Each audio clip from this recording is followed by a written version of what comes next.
Member Eaton. Thank you. For me, this request to change the zoning to C1AR is really a question of whether we're going to respect our planning documents. Our master plan has an entire chapter about Lowertown, including quite a lengthy discussion of this one site. And it's summarized by saying it should be a PUD.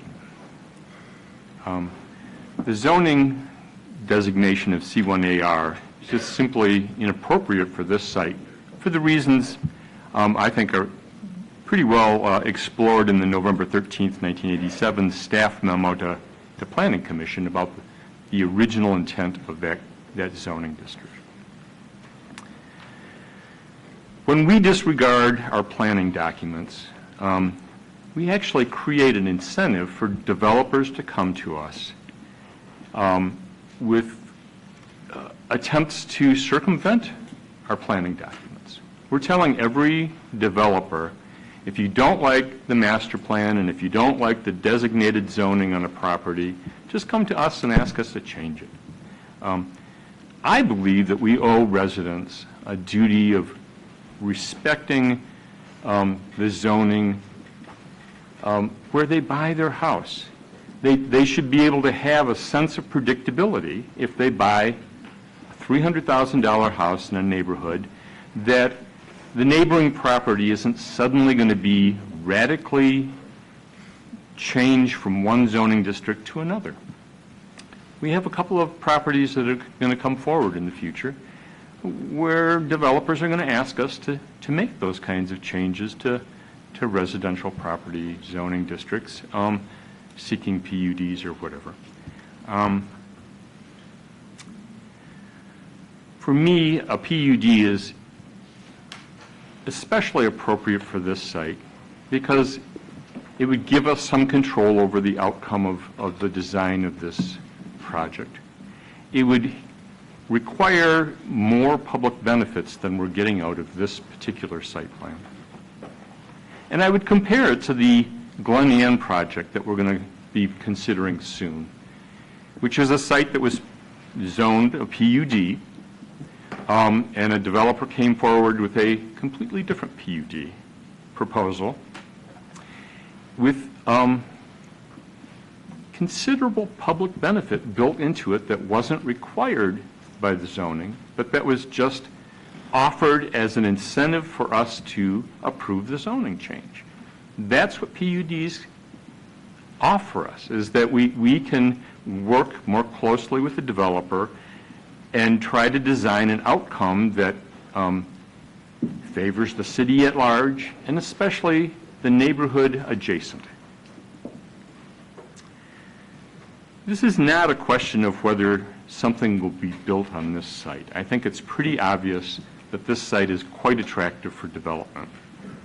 This is not a question of whether this site will be densely developed. I think that it's pretty obvious that whatever gets built here is going to be dense.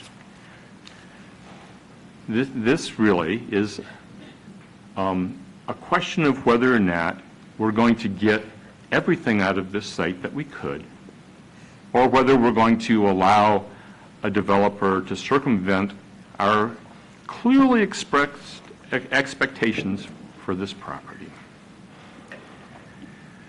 Now, the conditional zoning has not changed since our last meeting. The site plan has been modified. It looks nicer. But the fact is that as soon as the zoning changes, if this plan fails, the developer or a different developer can come forward and argue a by right project on that site that is only limited by the conditions that we have acquired. And I think that's pretty significant, especially if you stop and think about what happened at 615 South Main. When it was presented to us, it was going to be market rate apartments with a lot of micro apartments that would be affordable to just regular working people. And now it isn't even half completed, and they've changed their mind. It's going to be luxury student apartments like everything else downtown. The C1AR zoning is just obviously inappropriate because of all of the modifications that the developer has had to seek in order to make his project fit that zoning. It's a planned project. There are all the conditions attached to that zoning because that zoning is so inappropriate for that parcel that even the developer admits that there needs to be additional limitations on top of the C1AR. There are variances and exceptions, and all of that just demonstrates how inappropriate that zoning designation is for this property.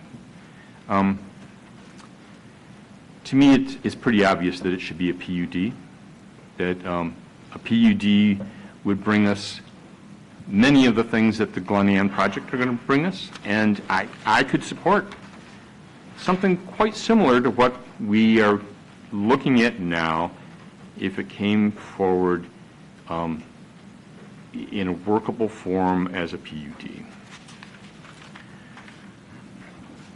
Just a moment. That's it. Thank you very much. Further discussion?